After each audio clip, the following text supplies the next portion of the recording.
We have a sad update to report since we recorded our review of Designing Women's third episode. The guest actor who plays Mason Dodd, Walter Olkewicz, passed away at the age of 72 after struggling with health issues for 20 years, which is something we discussed as part of our recap. Character actors don't always have the same notoriety as leading actors, but his filmography and career were quite rich, appearing in cult classics like Twin Peaks and groundbreaking series like Grace Under Fire, as well as big screen appearances and even a Dolly Parton ABC variety show. According to Variety, he is survived by his son and 2 grandchildren. So, before starting the episode, we want to acknowledge his passing, or graduation as my mom calls it, and pay our respects to Walter. Hey y'all, I'm Nikki. And I'm Salina, and this is Sweet Tea TV, a podcast by 2 Southerners exploring and celebrating the better parts of Southern culture on TV and in entertainment. In our first season, we'll dive into the iconic show Designing Women, a series far ahead of its time, following 4 strong, brazen women right here in our backyard, Atlanta.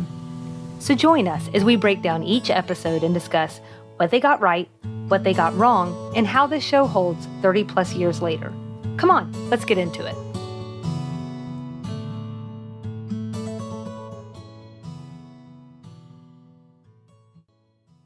Well, Nikki, today we have ourselves a little bit of a special treat because it's a Saturday. I don't know if that matters for anybody else, but we're a Monday-Friday kind of group. Monday through Friday, excuse me. And so we don't often get the chance to see one another. And it is, not that this matters for the audience, but it is afternoon. But I know that you're an all-day coffee drinker on the weekend. What? You know that about me? Yeah. Well, you know, because that Monday through Friday thing. Right. So I thought, like, what would be better than for us to put our mugs on display and then, yeah, like our coffee mugs, and we can show, like, what we have. Sure. Like a show and tell. Yeah, like a show and tell, like a surprise show and tell. A show and describe and tell. Describe deeply. Yeah, I hope you don't have your profane mug today. Hold on real quick. Let me go get a different one. No, mine's far from profane. Mine is start us off then. Mine's perfectly fitting for our show. So my dear friend Katie just gave me this mug last weekend. I've used it every day this week. It is a drawing of Dolly Parton, and it says, caffeine, caffeine, caffeine, caffeine. So it's perfect because Dolly's our hero. Very lovely. Yeah. She's pretty great. I don't think it gets better than Dolly. So you probably win. I'm like, yours is very show specific. I'm like, mine is not. It's my metaphysical boho mug. There's thought-provoking. There's eyeballs. Yes. There's lots of eyes on it. I'm warding off the evil eye with the evil eye. That's how that works, right? Sure. I don't really know. Sure. Yeah, but let's just say it does. We're going to ward off the evil eye today. But it also comes in pretty pastel. That's what I noticed. It's very pastel-y, very spring-like. And that's where we're at. I mean, it's 50-something outside, right. I think. It got cold again. It is spring, which I'm okay with because let's ward off those 100-degree days for as long as we can. Yeah, we had a bout of humidity last weekend already, and I don't think I'm ready. I'm never fully prepared, and I feel like I get very tense around this time of year, just waiting for it to all fall apart. And it's positive, isn't it? But anyway, so maybe what we'll do is shoot those mugs out over, like, onto our Instagram account or something. Yeah, that's a good idea. And then, yeah, if anybody, like, I know I did a bad job with my Southern mug, and Nikki did a great job, but that's what we do. That's our shtick. She does the homework even when she doesn't know she's supposed to do the homework. I make up the homework and do it wrong. But you can join us maybe if you want, and you can like just tag us in pictures of your best Southern coffee mug or whatever coffee mug, like I did with my metaphysical boho mug. Yeah, so I think we're equal opportunity muggists around here because whatever gets the coffee into your mouth, we're happy for you to have it. Right. And we need to be caffeinated on all days of the week. And we want to try and be peppy because you got to be peppy to get through a 22-minute television show. I guess. I don't know, Salina, especially this week's episode. Are you about ready to dive in? Do you want to go ahead? Yeah, I mean, we might as well. It's a hard turn from the pageant episode, which was so awesome. It really is. So I think we've talked about before, Salina, that we don't really talk too much about our individual notes on the show before we get into them, but we do kind of high level talk about the direction of the show and things like that. And this is the first episode so far, and it's only the third episode that we've watched, but it's the first one I texted you and I was like, ugh, this one. Did not care for it. Right. So it's a toughie. It is tough. So we'll get into the Hulu episode description first, as usual. So the episode is called A Big Affair. Suzanne's intimate dinner party, planned to impress an important client, goes awry before it begins when she arranges a date between I'm reading the description, a more than hefty man and a reluctant Charlene. So. Yeah. So there's that. And end podcast. Let's just skip right over this one. I think one of the ground rules that we've talked about with our podcast is that we want it to be fun. We want it to be entertaining. But we also know that sometimes we're going to call this our timeout before the episode begins. And this is, I think, how we're going to handle these things in future episodes as well, where we need to kind of acknowledge that there's some parts that we weren't crazy about, maybe didn't age well, maybe were never right in the first place. So I think in general, we recognize we're reviewing a show from the 80s in 2021. So you can't fully hold the show up to the same standards that we have today. Society was different, TV was different. It was just a different era. So I think we agree that we're lucky that in a lot of ways the show was progressive in general. Even back then, it was really just ahead of its time. So maybe we won't encounter that as often as it feels like we will, since it's only episode 3 and we're already encountering some tough issues. But sometimes we will. And this episode, I think, in several instances, is probably a good example of that. Don't you think? Yeah, I do. And like you said, I thought we'd get further than episode 3, but here we are. Yeah. And like we said in the beginning, we're committed, we're in it, and that's okay. Like, time marches on, and I feel like as long as we're being honest and being open, we're doing the best we can. Yeah. So can we agree that what we will do is we'll flag the issue, we'll address it briefly, kind of talking about what we found problematic about it, and then we're going to move on. We're going to acknowledge that it wasn't great. Here's why. Here's why we think it wasn't great, and then we'll move on. Does that sound good in terms of ground rules?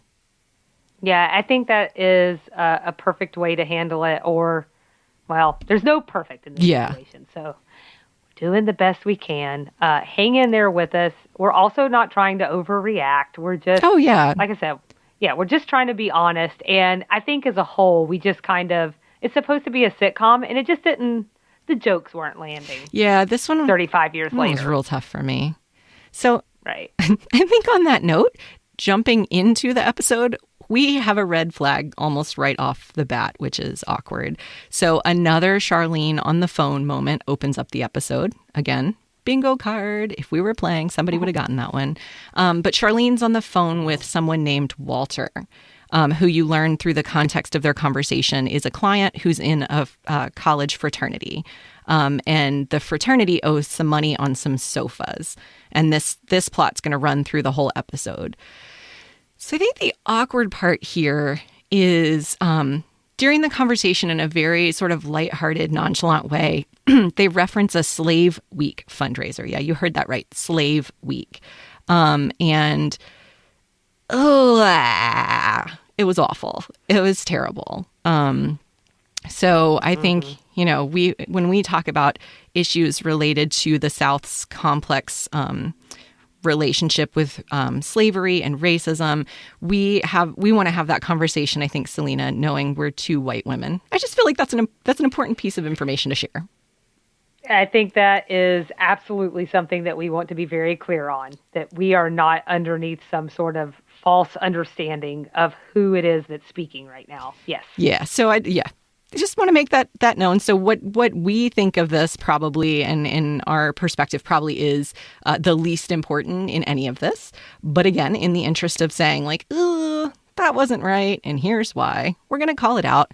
I think we don't know why they made the joke. We don't know if it was intended to be malicious. We just know that it didn't age well. I'm not sure. So my argument actually would be, I say it didn't age well. My argument actually would be that it wasn't appropriate in the first place.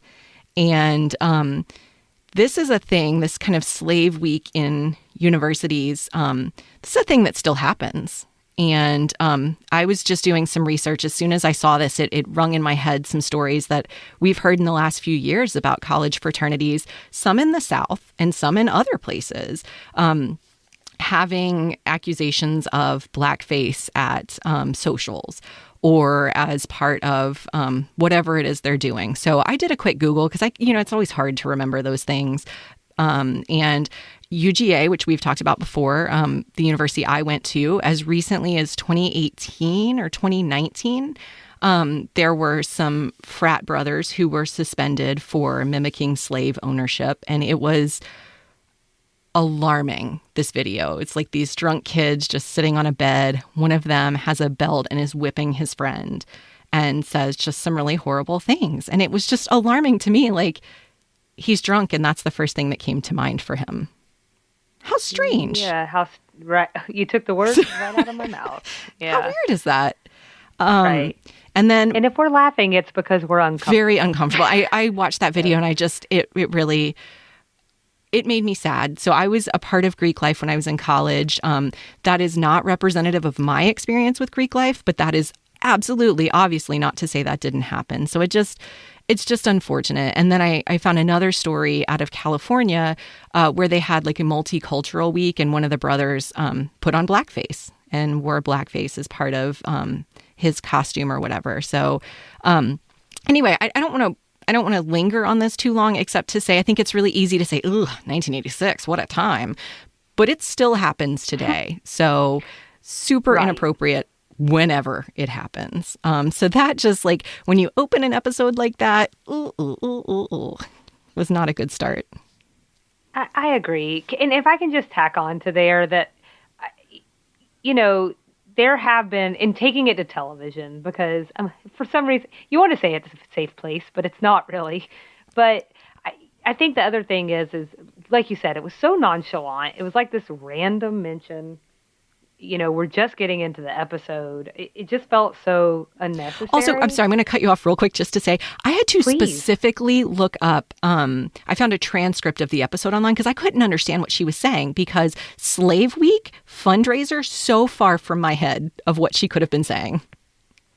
Same. I sort of have a hard time. I've had to rewind on her a few times just because I have a little bit of a hard time, I guess, understanding her accent. I like to think it's because she's actually from Seattle. Right. And a Seattle person trying to do a Southern accent. That's what I've told myself to feel better about it. But I just wanted to mention that there are shows out there that are really actually trying to tackle these controversial things that happen at frat parties. And, that is a part of Greek life.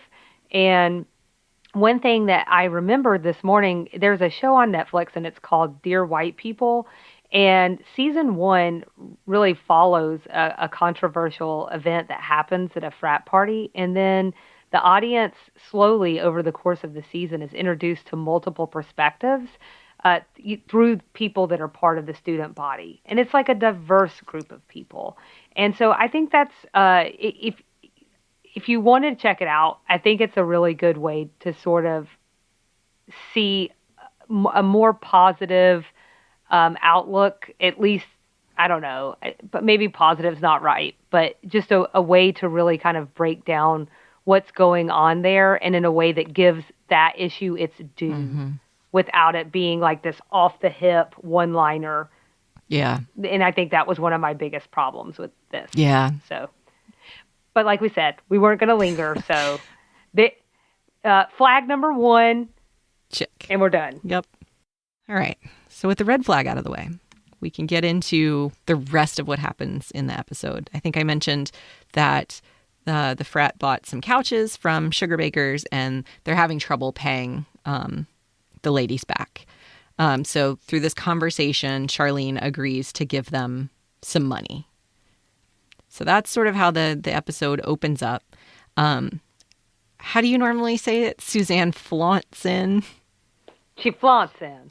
She flaunts right in. And the short version is that it comes out that she set Charlene up on a blind date. And that the man is there right now. Right, because there's no better way to do that. Right. But there's also the why. Like, it's very selfish. Right. Good point. Yeah. So he is Mason Dodd of, Mason Dodd Imports.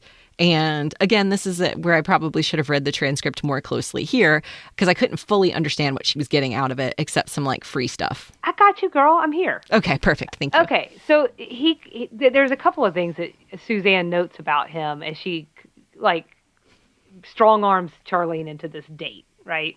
And one of them is like he comes from old money. He is an importer, and then also what Suzanne is going to get out of it, what the business is going to get out of it is like he can give them merchandise on consignment, but he can also give them personal discounts. That's all fine and well, but can we just stop for a second and say this plot device is a bit of a stretch? Like, since when do we exchange dates for merchandise? Why is she 1986 pimping her back? I mean, pimping her out. Why is she pimping her back? I don't know why she's pimping her back. That's not a thing. And her front. Why both parts? Everything's getting pimped. Her top and her bottom, all of it. Right, and I should really stop saying that word. So, but it's just weird, right? Yeah, that was weird. Okay. That was very strange. So I think they were, like, how we got to this setup was just strange. And then we also get our big reveal here, too, right? When he walks through the door. Yeah, so the man comes in. And he's not even a big guy. And I'm not sure how to say that without sounding the opposite. I don't know. But he wasn't even that big. But the first thing he kind of comes in and does, he makes some, like, self-deprecating jokes about his weight. Yeah, right off the bat. Like, so just to clarify, Charlene didn't really want to go on a blind date with anybody. She was sort of like, no, I don't want to do this. Then the guy comes in and he is how did they say it? He is allegedly a hefty person. And Charlene definitely decides she doesn't want to go on a date with this guy. I'm judging that from her face. Well, it's all the faces. And I think, I just felt like we had a little mean girl action going on. There's it's that a lot beauty of pageant contest thing all over again. They just haven't gotten it out of their system. I don't know. But like you just see all these like knowing glances, which were really kind of strange. And then Charlene's over there at her desk. She's trying to hide her face. And then I also thought like, I don't know how the self-deprecating jokes hit you, but I certainly thought of it as a very common defense mechanism. Oh, sure. And what was sad about the whole thing. It is sad. Well, I will say though that I've used that in my life. Like I'd rather get to the punchline first before you, so I understood why he did it. But you kind of see. I feel like Charlene was pretty charmed by that and disarmed by it. Because when she read his business card, for sure. Right, and so basically, I think the short version here is that. By the end of this scene, we have ourselves a lunch date, nothing more than a lunch date, and only one with Mason and Charlene. I have one side note before we move on, because I looked up the actor. I'm still playing with names for my little side note. Got the side note Sally. I'm just going to see if it works. I don't know. I don't know why you have to do an alliteration with someone else's name. Why not Salina's side notes? I don't know. Something about it sounds, it's a side It's your note. segment. You know what? It's yours. A side note. You don't have time for the full name. You got to condense. And nothing condenses something like me talking about the condensing of it for 10 minutes. Wait a minute. Sally is a shortened version of Salina? Not. Are we doing that now? Not in my Are we world. doing that now? Come on, Sally. All right. Side note, Sally. Jump on in. Yeah. You see. Here I go. I got myself in trouble. So the actor, his name is Walter Olkewicz. I'm probably like murdering the pronunciation of that, and I apologize. But he just looked familiar to me, and I looked up his acting credits. He's got a lot. He's done a lot. He's been in a lot. He's been in 103 different like shows or movies. The reason I'm mentioning him is because there was such a nice, sweet story there that I wanted to share it. That was part of like his trivia profile. So apparently, like, and you see his filmography really drop off after 2000. He was disabled in 1999, 2000 from, I guess, like some kind of knee surgery. I don't know if it was botched or what the problem was, but he was down and out for the count. And so his son dropped out of high school to take care of him, like during like all of these illnesses. And he had to get, I don't want to say he had to get his GED, but because he wasn't able to finish like in person in school, he got his GED. He scored a perfect 4,000. He's the only person in California as of the time of this trivia post to have done that. And he is that's out of 500,000 people in California. And he's only 1 out of 6 people in the U.S. to have done that. Huh. So, like I said, it's definitely a side note, but I just thought that was such a nice, like, happy, like, sweet thing that he took care of his dad, and then he went on. He's obviously whip smart, and he does really well on that test. And we need to interject some positivity into this episode. That's what I'm trying to say. Okay. All right. Well, that's nice. I have one more thing I want to add. Yeah. I also wanted to note that, well, I don't know. I don't know if we're there yet. I think it's still all in the same scene. It turns out Julia and Mary Jo are giving the boys... I don't think we talked about this. So, sorry, we're all over the place on this one. Charlene, when she's on the phone with the frat boys, she gives them money. She agrees to give them a loan to cover the price of the couches. Well, then in that same scene, after the man leaves, they're going on a date, it turns out that Mary Jo and Julia also have agreed to give the boys a loan. And I think the next scene, am I getting ahead of myself? A little bit, but that's okay. You want to go ahead and talk about it?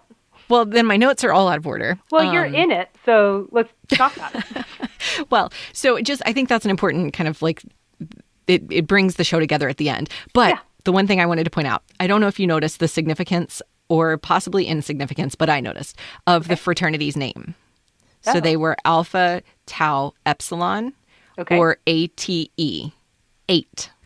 Oh. And I don't know if that was related to the weight jokes or that kind of plot line. Right. But every time I hear a fraternity or a sorority mentioned in a movie or TV show, I always step back and look at the letters because typically they say something. Oh, that's so I didn't. So see, that's where your insight's going to be really helpful because I wouldn't know anything about that. In the movie Can't Hardly Wait, have you seen that movie? Mm-hmm. I think it's Can't Hardly Wait. There's a guy that used to go to the high school and now he's in college and he's wearing his fraternity polo shirt. And the letters are DIK. Oh, there you go. So that's why you always sort of pay attention because it usually says something. Oh, so now I'm worried I got ahead of myself. No, don't. It's fine. It's totally fine. It doesn't really matter. I mean, so if we're going to talk about that part, I'll just go ahead and say that, Mary Jo and Julia both unknowingly to one another, like they're back on the phone with Walter again. This is like after this whole thing happens with this date setup thing. But they're unknowingly to one another loaning Walter money. Julia's kind of like trying to be like a little bit of a hard ass about it, but as soon as Mary Jo leaves the room, she's like, okay, I will totally help you, and I think it's because we get a lot of sad information that's played as a joke there. So Walter's parents have passed away. He's saving for his brother's prosthetic, and they play it all like a joke because every time Julia's like, well, what about this to get the money? And Mary Jo's like, Julia, you don't understand, and so it's very much played for a laugh line there. I think actually the most important thing I learned from any of that is that Julia has a son in college, and that's important because we're going to meet him in the next episode. So for me, though, I was actually going to ask you, is this plot line landing for you at all? So weird. It's so like a fraternity comes to an interior design company to get some couches. Like, a fraternity is going to go to Walmart to get some couches. Or, like, just pull some in off, like, that somebody is throwing away. I don't know. Whatever the case is, like, even if it's that, I don't care, to be honest. Yeah. And it's taking up show real estate. And I don't know if they were just looking, because the rest of the episode is a little, I am not using this as some kind of funny line at all. It's a little heavy.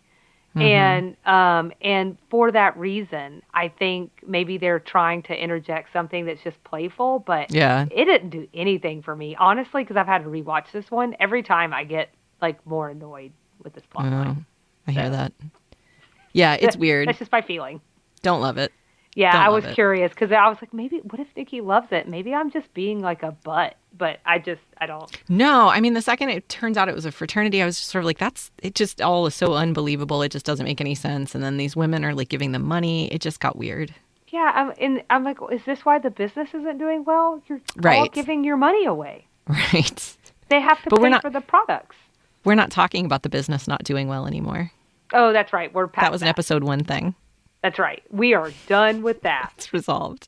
So now we have Charlene coming in after this whole frack continuation thing that's just jazzy every moment. And she's been to lunch with Mason. Apparently they've gone out a few times now. Did you hear the name of the restaurant? I'm just curious. Stromfelders?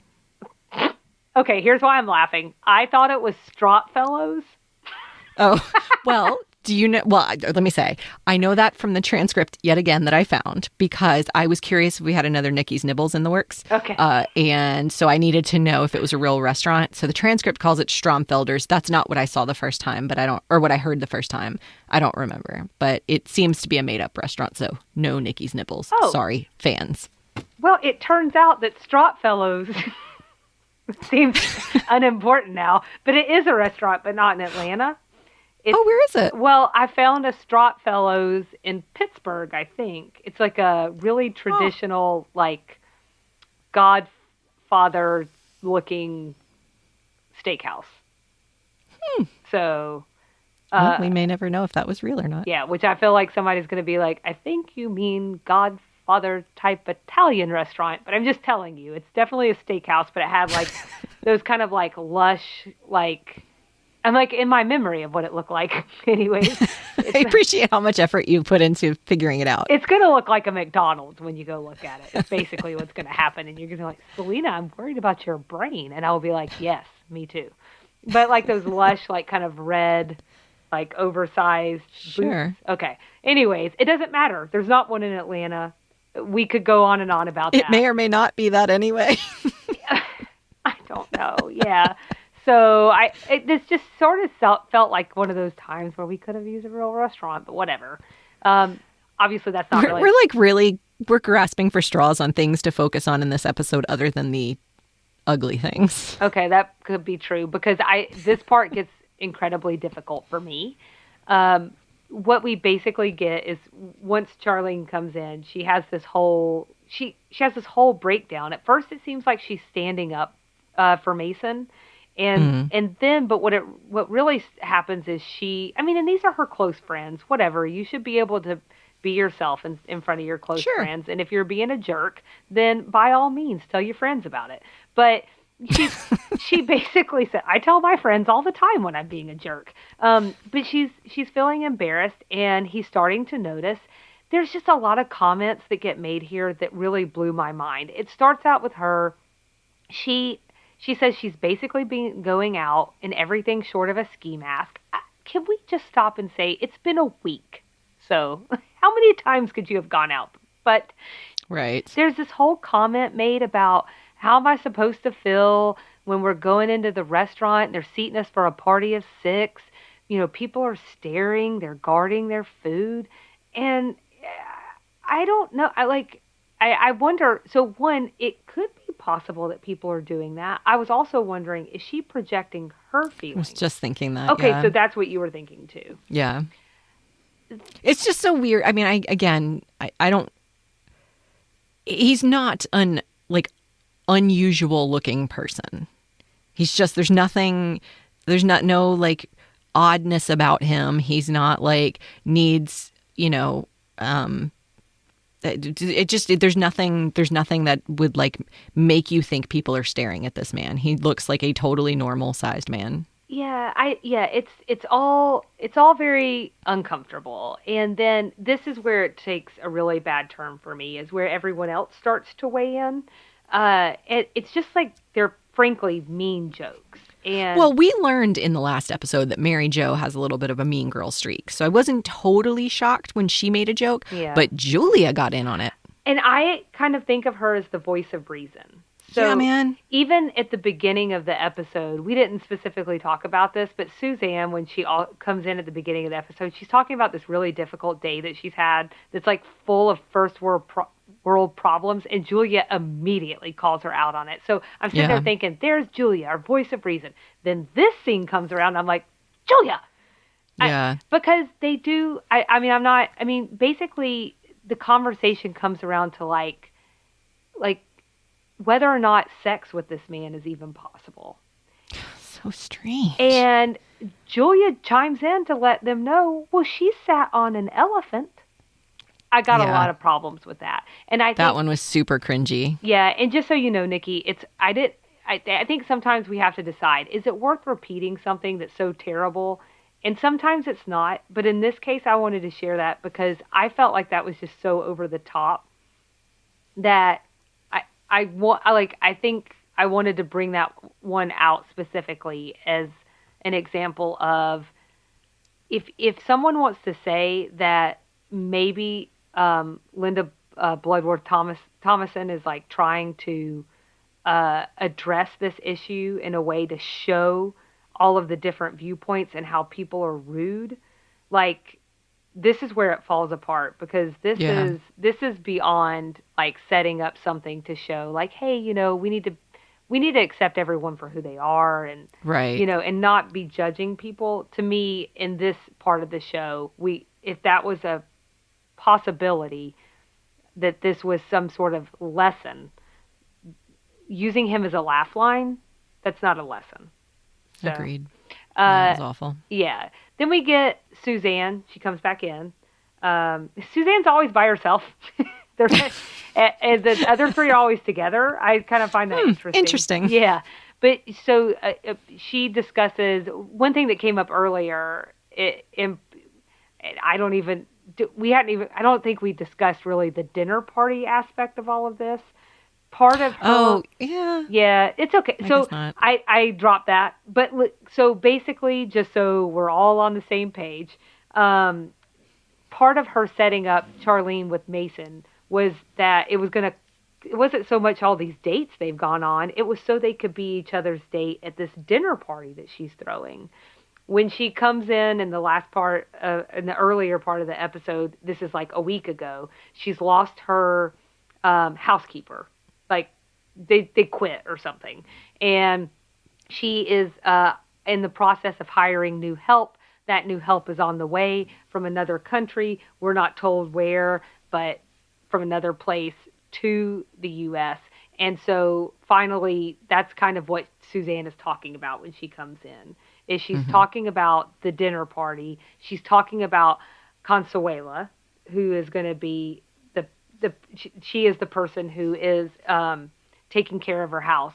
And she tells like this weird story about how Consuela has just learned the word boo, and she keeps scaring Suzanne around the house, and she's like hiding and jumping out and screaming at her. So I laughed at that. Well, it's just so weird. And then it was just weird. And it was also, just, I wonder, knowing what Suzanne, and if you get her interpretation at the top of the episode about like there was a mom who pumped gas for her, and then she gave her a quarter, and then that lady like flicks her off, and she like reads it as like, how dare she, do these horrible things to me. It makes me wonder. I'm like, is Consuela okay? Like maybe she's trying to get Suzanne's attention, and Suzanne is so stuck on herself and so selfish that she doesn't realize Consuela is actually running around the house seeking help. I did not think of that at all. Anyways, I just thought that would be that's a cry for help. Meanwhile, I'm laughing like Suzanne. I'm like, oh. This stupid woman from America won't help me. She doesn't understand.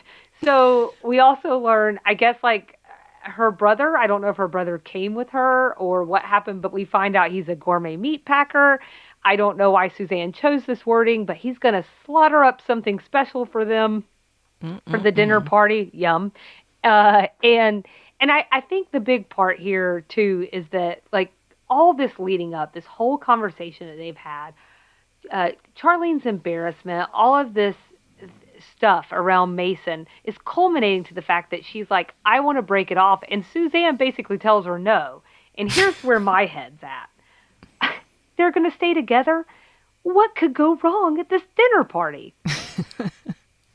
So, and there we are. Actually, before we move on to the dinner party scene, what we've been working towards, can we address, Nikki, go ahead and just talk a little bit more about this Mason plot line and this other thing that hasn't aged well?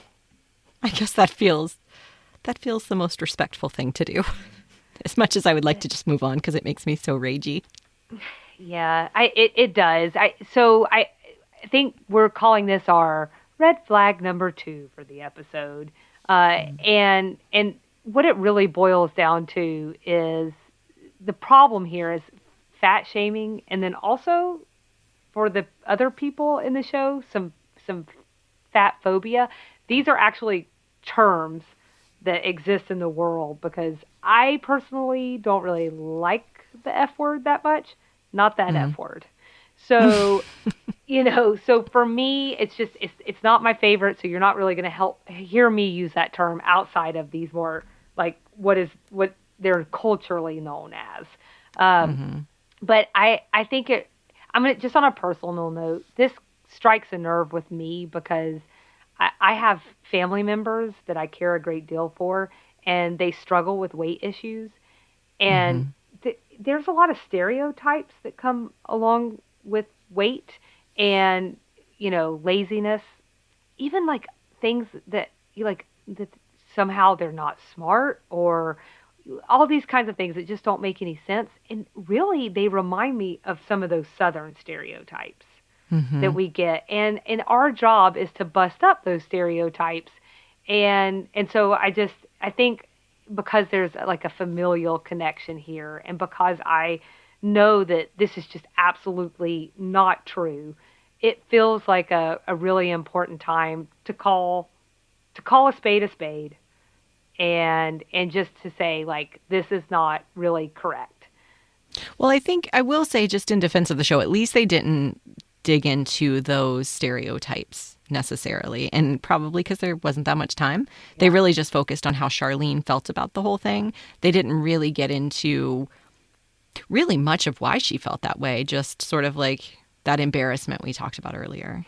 I'm glad that you said that, because full disclosure, I talked to my mom earlier to tell her about the episode and to tell her what was bothering me about it, and she asked me to consider whether or not some of the things that happened were done in order to shine like a light on the issue, and to call out that kind of level of, I don't know, almost like hate around. Like, oh, I see. Yeah, and so she said that, and I do want to consider that as a possibility. I just think if that's what the aim was, I would say in gymnastics, they did not stick the landing. Yeah, so, they sure missed it because they didn't take the opportunity. Like, I think when you have such limited time, you have to almost hit people right over the head with it. And so backing up to the scene that we just covered, where all of the women sort of make these jokes about, except Suzanne's not in the room, but they all sort of make these jokes about his weight, or about overweight people in general. No one, it takes the good side, like no one says like, hey guys, this isn't cool. And that's sort of the way in a sitcom, if you're going to tackle an issue, you have to have the person that hits it right on the nose. Right. And no one did that. That's a really great point. And so I'll just say too that some of the things, and in this case, fat shaming, like, it doesn't stay on TV and in movies, right? This stuff spills over into real life. Yeah. And so I just wanted to share a couple of things that I did some research. Shocking, I know, but that happen in real life. And so overweight people have to endure what's called a fat tax, where it's well documented that it costs more money for clothing and furniture. Mm-hmm. I found statistics on how people who are overweight get hired, promoted, and paid less than their thinner peers, and they tend to have inadequate health care because providers just sort of go automatically to this, like, well, have you tried to lose weight? Yeah. I actually had a doctor one time.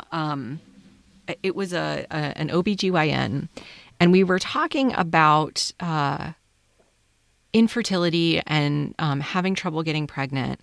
And she said to me, and this totally, I was just shocked.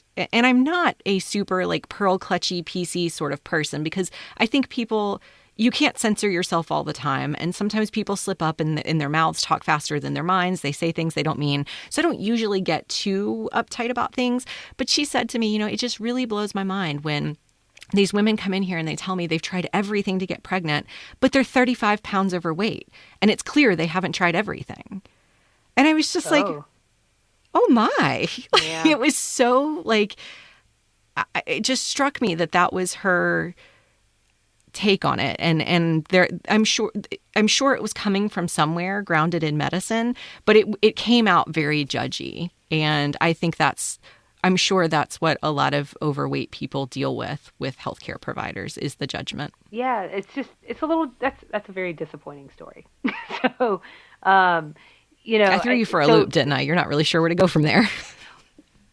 Well, no, I think that's a really important thing. Actually, one of the things I was thinking about is how I feel like women face this too. It kind of pairs nicely with what I thought about for myself, which is I would go in with like, this is totally a dramatic, thing, but I would go into the doctor with a broken arm and they'd be like, "Are you pregnant?"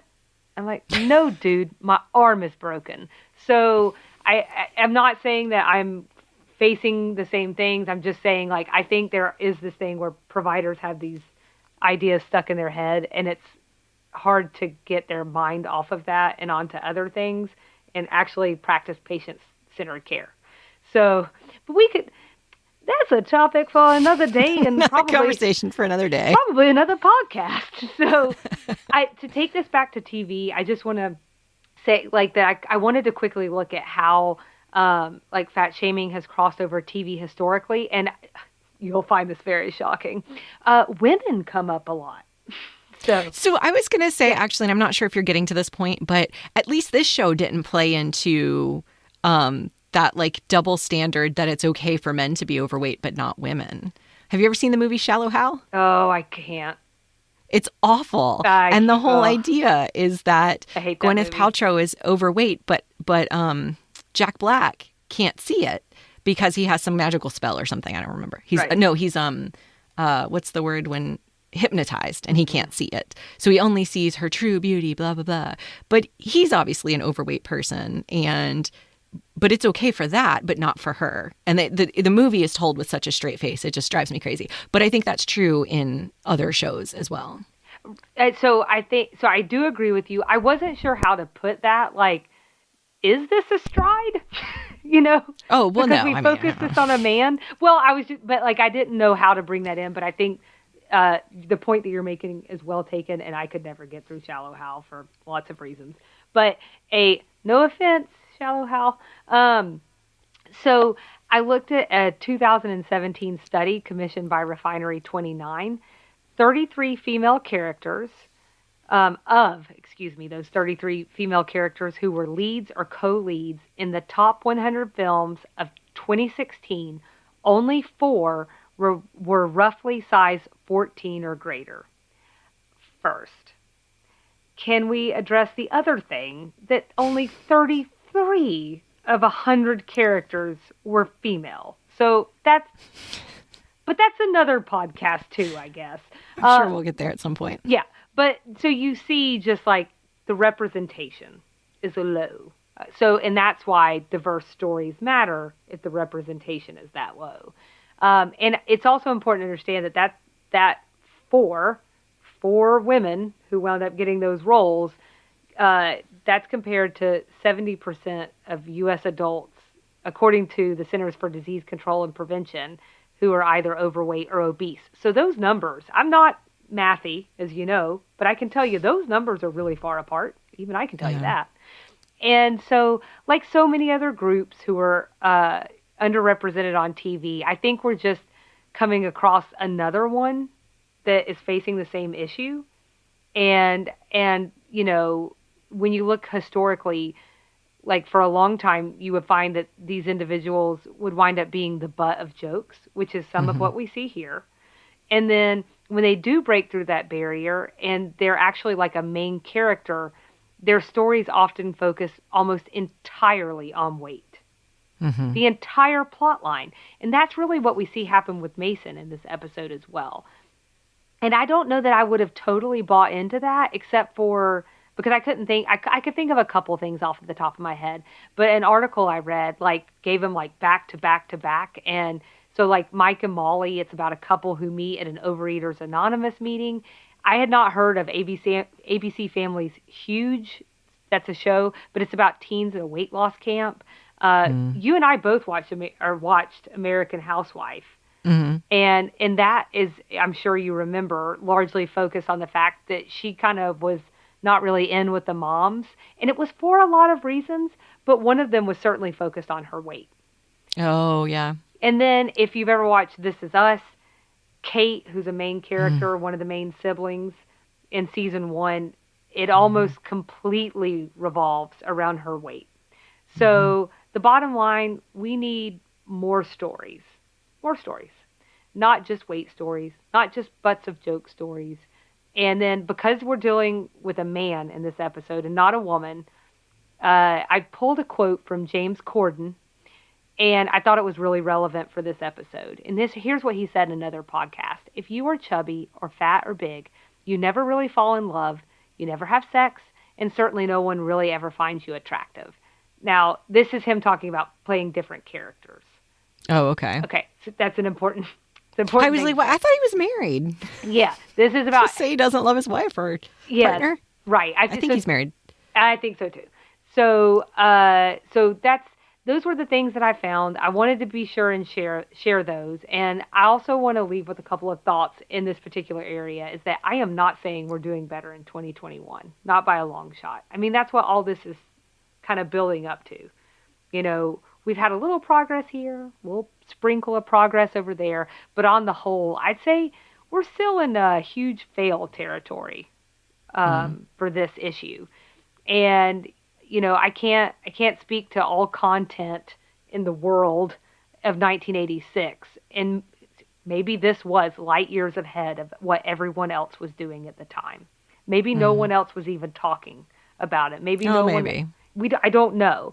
But no matter how you slice it, this scene that we saw between all of our women who were supposed to be kind of like our heroes, it was icky. Yeah. They didn't feel like heroes. They felt like villains, and I really hated that. Yeah. So that's my little diatribe there. My little indulgence, because I just thought that was something that really needed to be addressed.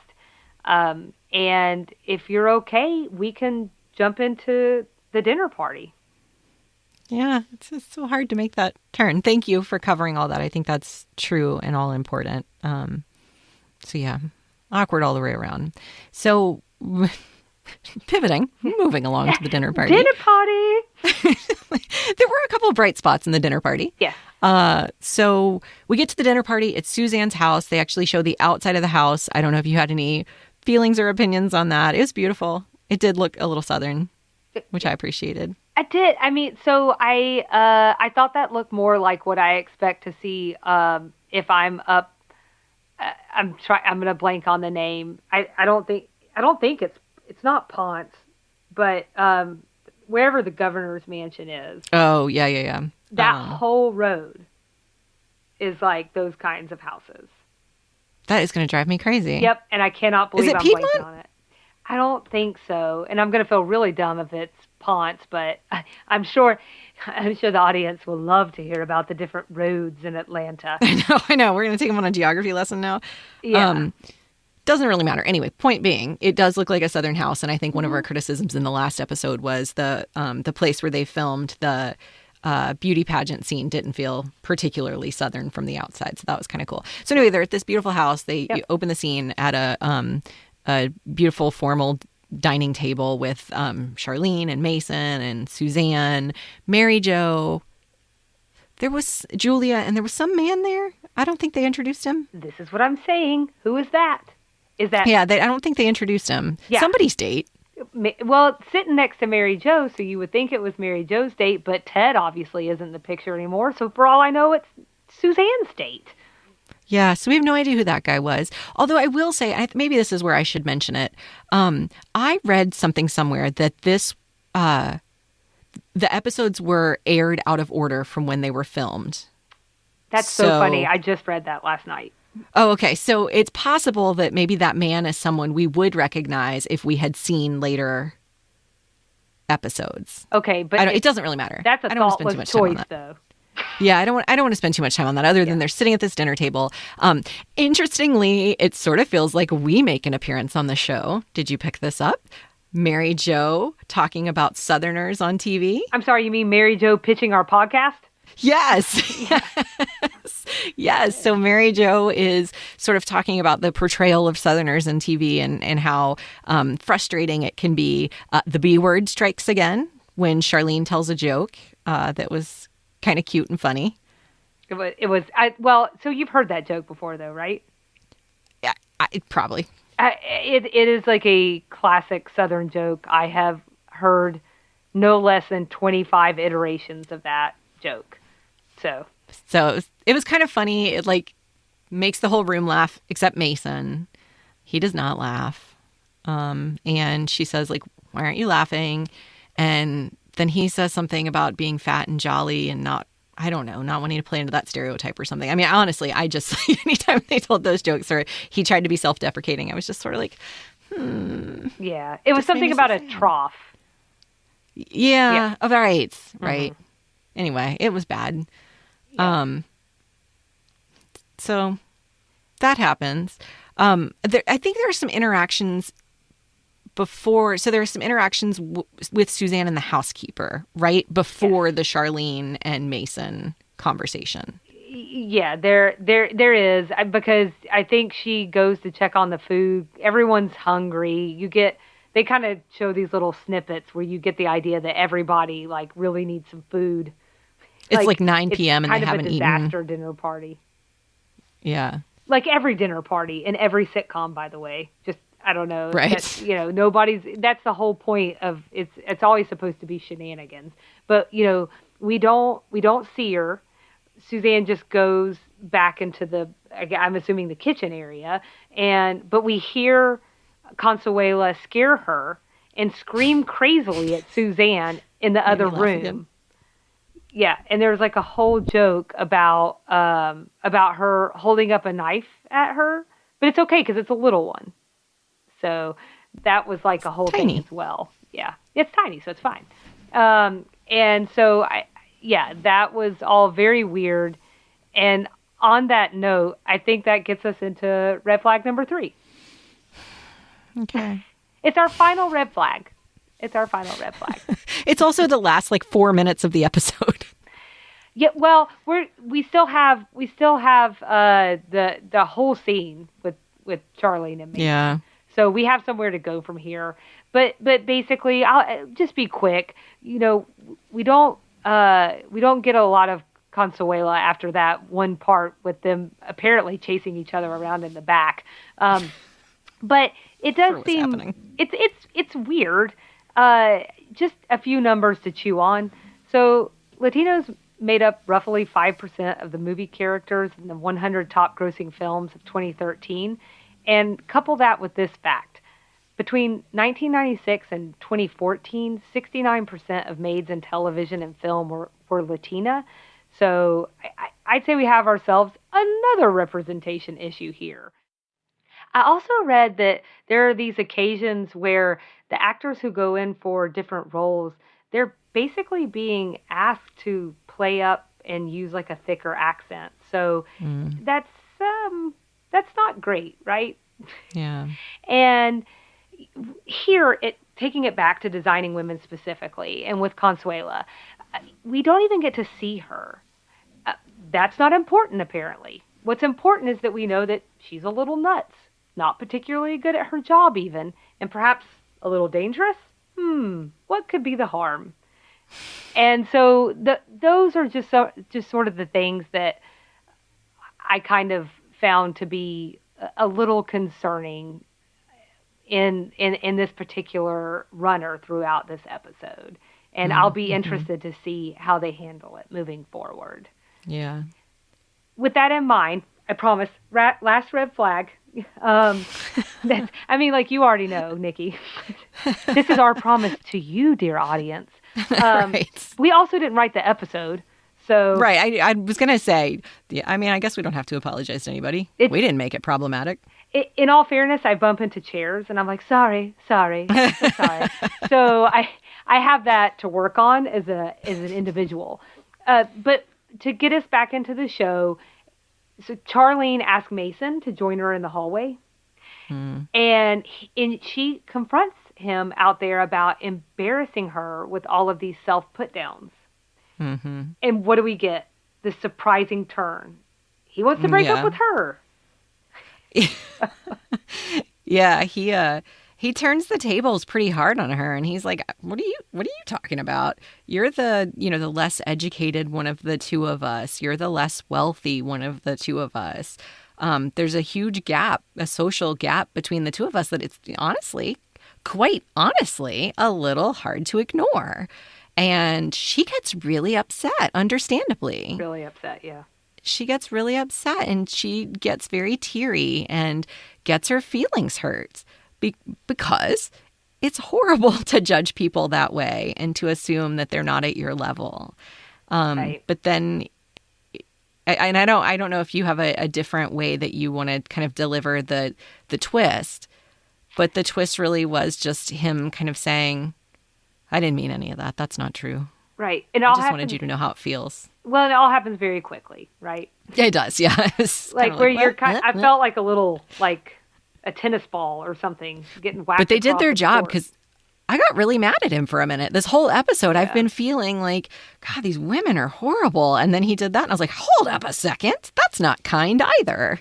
Right. But it seems like they have like a reckoning, right? Yes. And actually, you really see, I think you can tell they really care about each other. Yeah. And we've already discussed this. We're in the 80s. This is how sitcoms work. We're just setting them up and knocking them down. So they're fighting 1 second, they're in love the next. But I think they had like a little bit of a very flirty moment. It was, I thought it was sweet. But I did want to know like what. Well, I think you really shared your impressions of this part. It was a little bit of feeling like you're jerked around a little bit, being mad at him. But were you okay with the way that he tried to teach her a lesson?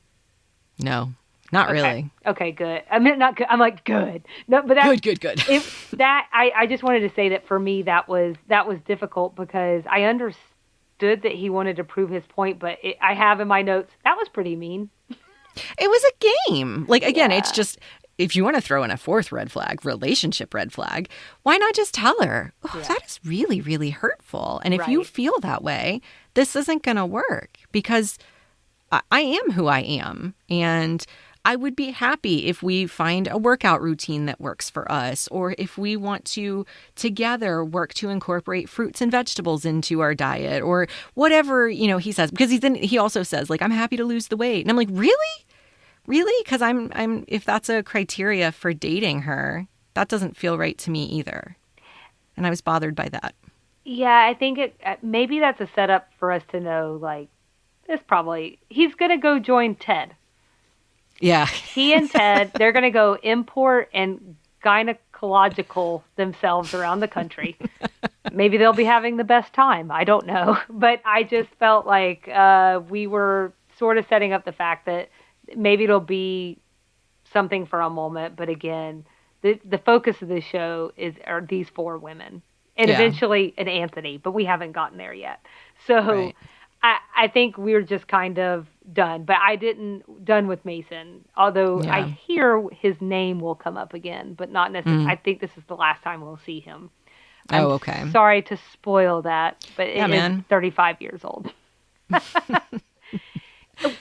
With all that in mind, they get interrupted fairly quickly, right? Doorbell rings, and I don't even know. Dumbest ending to a show ever. Nikki, I can't. The show started dumb. It's going to end on a dumb note. Do you want to just tell them what happens here? I can't. It was really silly. Suzanne opens the door and gets like a delivery of flowers and a check, and it's from the frat, and they're paying them back, I guess, as it turns out, with Mary Jo, Julia, and Charlene's money. But they're paying them back. Then they walk out onto the balcony. It looked like a balcony to me. And the frat boys sing to them and sing them a song. Right. And there's a note with the thing. So it's funny. I mean, you do kind of see I forgot about the note. Sorry. No. But it's funny because it sort of draws on everyone's personality, right? Suzanne obviously thinks this is for her, even though she's not been a part of this plot line at all. Yeah. Like she never gave the boys money as far as we could tell. No. I mean, she hasn't been involved at all, but of course it's for her. This happened every night when she was in college. Right. So, which I thought that was kind of funny. But the card said something about, for a special lady, you know who you are. These women are getting played. They paid for this song that wasn't very good. And it's also weird because how did they know where Suzanne lived? That she was having a dinner party. I thought that was weird. That everyone would be there. Yeah. And I'm pragmatic, I guess, because I'd rather just get the money. Like, not my money back, the actual money. Right. And my money back with interest. Right. And then we get nothing else. Like, this was the end. And so... and thank God for that. Okay. Yeah. And that's the rating, guys. No. So, I mean, I think I'm going to go with what I said last time. You want to rate this sucker? I've got a rating. I'm very excited. Oh, sorry. We're rating on sweet teas, bowls of grits, or... You rate on whatever you want. Whatever scale I want. I've got a scale. I'm very excited to share mine. Oh, well, you go first. Okay. I'm going to give it 1 out, and because 0 feels low. I'm going to give it 1. Absence of a score. Yeah. Out of 5 oversexed Southern women in satin slips.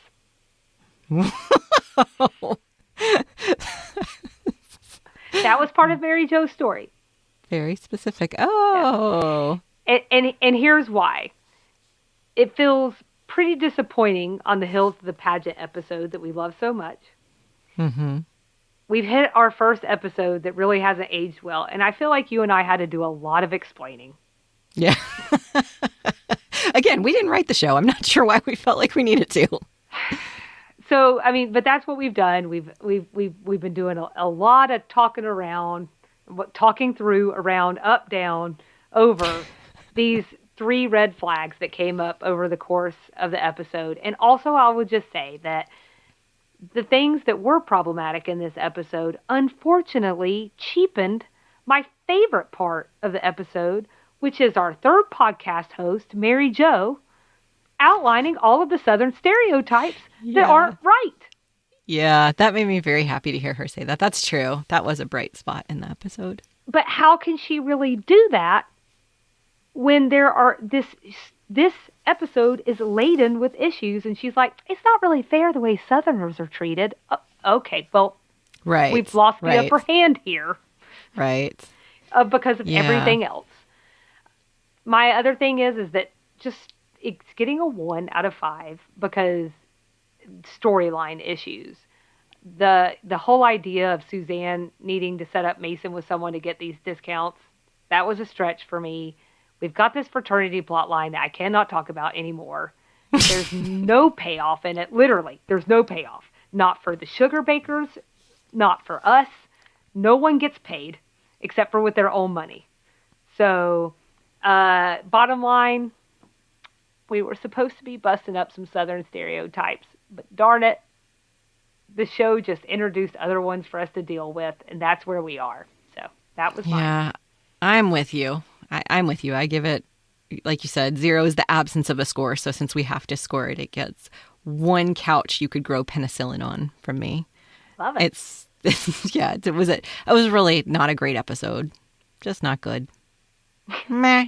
Maybe the future ones will be better. I think they missed some opportunities. I really think, to your mom's point, if they really were trying to tackle the complicated issues related with weight and perception of weight and perception of people associated with their weight, they missed the mark, and they missed a lot of opportunities to do that. They really should have just called it what it was, and made someone feel bad about it. In a way unsimilar to the way Charlene ended up feeling bad about it, which was sort of like, hey, you're dumb. Just kidding.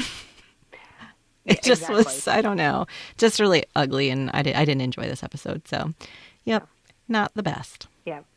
But there will be 160 others. There will be. And maybe, I don't know, maybe we'll cover some better issues in the future. Yeah. So do you have anything else you want to add about the episode? Anything we missed? I think we've done everything we can with this. I had the Montgomery Ward catalog. I really wanted to dig into that because I feel like that was a product of the 80s that would have been kind of fun to explore. Self-serve gas stations. There was a comment made really early on by Suzanne about those. I felt like that could have been a little fun aside, but there were just too many red flags to cover in this episode that it really, I don't know that we could have dug into those. But yeah. So next episode will be episode 4. You alluded earlier, where we will meet Julia's son, which will be interesting. We learned in this episode that he is in college, so that should be an interesting reveal. Just as a general reminder for folks, they're welcome to follow us on Instagram at Sweet Tea and TV. Selena opened this episode so nicely with a reference to our coffee mugs. We would love to see other folks' coffee mugs. If you don't drink coffee, share your favorite Southern drink in your favorite mason jar. Whatever you want, we'd love you to share your pictures. Hashtag Sweet Tea TV. Our website is www.sweetteatv.com, and you can always email us at sweetteatvpod@gmail.com. How many times can I say Sweet Tea TV? It's a real never tongue enough. Twister. It's never enough. Yeah. Just as a reminder, this is the Sweet Tea and TV podcast. Is that good enough for you, Selena? That was nice. Now say it 3 times fast. Just kidding. So, Julia's son next time. Onward and upward, because that's the only way we can go from here. Yeah. And thanks for rocking through us. Thanks for rocking through it with us.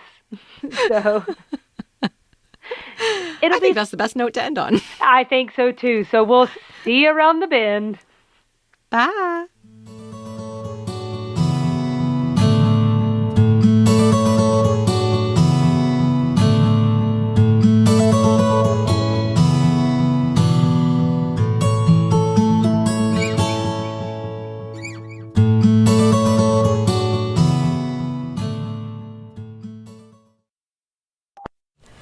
What would you do if I showed up with like an oboe? I would say, do you know how to play the oboe?